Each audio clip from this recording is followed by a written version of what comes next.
आखिरकार प्रोफेसर दिलीप मंडल को भक्ति का फल मिल गया। उन्हें सूचना एवं प्रसारण मंत्रालय में सलाहकार नियुक्त कर लिया गया। आखिर मेहनत रंग लाई, अब वो ऑफिशियली मोदी सरकार का हिस्सा हैं। खबरों के मुताबिक दिलीप मंडल को सूचना प्रसारण मंत्रालय में मीडिया सलाहकार बनाया गया है। ये सही है कि पहले दलितों पिछड़ों के मसीहा बनने की बात करते हुए लाखों फॉलोअर्स उन्होंने जुटाए और फिर सरकार की तारीफ में जुट गए, मंत्रालय में सलाहकार बन गए। आरएसएस और बीजेपी को एक नए विचारक के तौर पर दिलीप मंडल मिले। ये वही दिलीप मंडल हैं जो सरकार की नीति रीति, बीजेपी के सिद्धांत, कार्यप्रणाली से लेकर आरएसएस तक को कोसते रहे, गालियां देते रहे और उनके ट्वीट साफ तौर पे बताते हैं कि वो हिंदू देवी देवताओं को लेकर भी किस हद तक शब्दों का इस्तेमाल करते रहे। लेकिन आखिरकार बीजेपी में ही उनको किनारा मिला और फिर बीजेपी सरकार के रहते हुए उन्हें मीडिया सलाहकार भी बना दिया गया। जैसी खबरें आ रही हैं उसकी माने तो फिर दिलीप मंडल को वो तमाम ट्वीट्स फ्रेम करके लगाने चाहिए जिन ट्वीट्स के बावजूद बीजेपी ने उनको पसंद किया है। वो ट्वीट्स जिसमें हिंदू देवी देवताओं को लेकर अभद्र शब्दों का इस्तेमाल दिलीप मंडल खुलेआम करते रहे, प्रधानमंत्री, आरएसएस, बीजेपी और बीजेपी की विचारधारा को टारगेट करते रहे, उनके शब्दों और उनके ट्वीट्स का बीजेपी समर्थक पुरजोर विरोध करते रहे। बावजूद इसके बीजेपी ने उनको अपना मीडिया सलाहकार नियुक्त कर लिया। दिलीप मंडल जो पहले भाजपा के मंत्री अश्विनी वैष्णव को पानी पी पी कर गालियां देते थे और जिसे वो ब्राह्मण होने के कारण अपशब्द कहते थे, आज वही दिलीप मंडल ब्राह्मण अश्विनी वैष्णव के यहाँ सलाहकार बन गए। उन्हीं के आईबी मंत्रालय में वैष्णव के अधीन वो काम करेंगे। क्या आरएसएस के लोग उन्हें मन से माफ कर पाएंगे? क्या उन्हें वो सम्मान मिलेगा जिसका दिलीप मंडल हक रखते हैं, जिसके हकदार हैं? प्रोफेसर दिलीप मंडल सलाहकार बन गए लेकिन अपने वो पुराने ट्वीट्स उन्होंने नहीं हटाए। वो आज भी अपनी बात पर कायम हैं, लेकिन बीजेपी के समर्थक इस बात से आहत हैं कि उन तमाम बातों को लेकर पुरजोर विरोध आरएसएस की विचारधारा से जुड़े लोगों ने किया। बावजूद इसके बीजेपी ने उनका स्वागत किया। अब बीजेपी और आरएसएस के समर्थक इस बात को लेकर सोशल मीडिया पर घंघोर विरोध कर रहे हैं कि आखिर उनकी तपस्या में क्या कमी रह गई।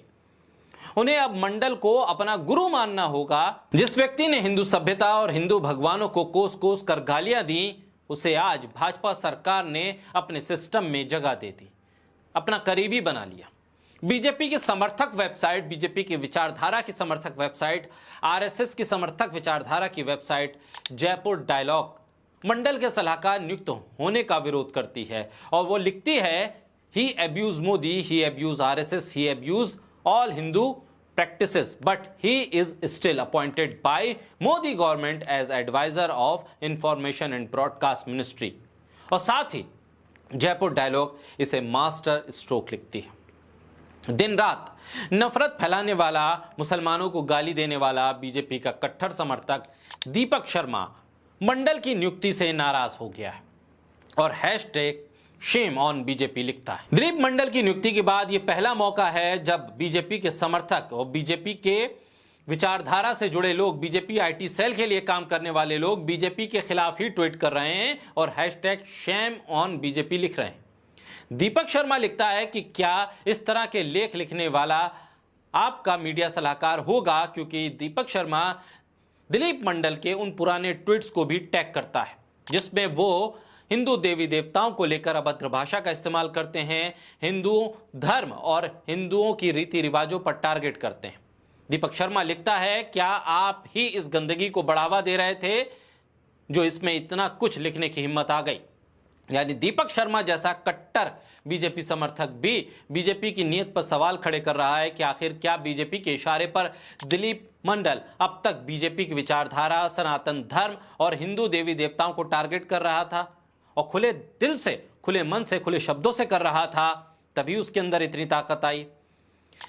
दीपक शर्मा अकेला नहीं है, इसके अलावा विवेक वशिष्ठ नाम का एक यूजर लिखता है, जो दिलीप मंडल शुरू से हमारे देवी देवता, संघ, भाजपा और ब्राह्मण समाज को गाली देता था, आज उसको भाजपा सरकार और अश्विनी वैष्णव का निकम्मा मंत्रालय मीडिया एडवाइजर बना रहा है।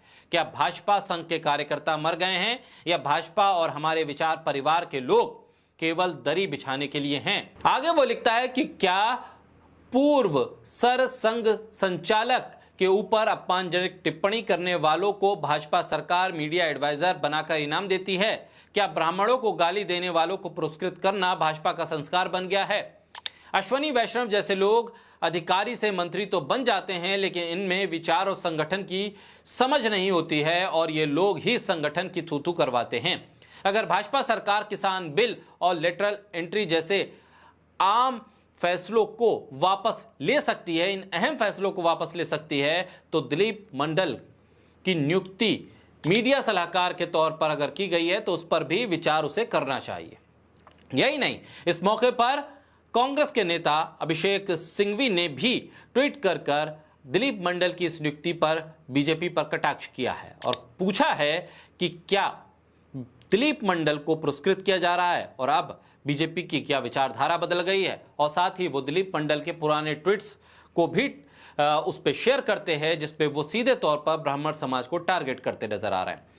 बहरहाल अब दिलीप मंडल की नियुक्ति की खबरें आई और इसके बाद सोशल मीडिया पर एक भूचाल सा आ गया। सबसे ज्यादा नाराज अगर कोई है तो बीजेपी के कार्यकर्ता हैं, बीजेपी के समर्थक हैं, आरएसएस के समर्थक हैं। आरएसएस से जुड़े हुए लोग खुद दिलीप मंडल की इस नियुक्ति का विरोध कर रहे हैं, पुरजोर विरोध कर रहे हैं और बीजेपी पर सवाल दाग रहे हैं। ये पहली बार है कि बीजेपी अपनों के ही निशाने पर इतने खुले तौर पर आ गई है। ऐसे में देखना होगा कि दिलीप मंडल की यह नियुक्ति कितनी देर टिक पाती है और अगर टिक जाती है तो फिर बीजेपी के भीतर उठ रहा यह विद्रोह बीजेपी को कितना नुकसान आने वाले वक्त में पहुंचा सकता है, इस पर जरूर नजर रहेगी।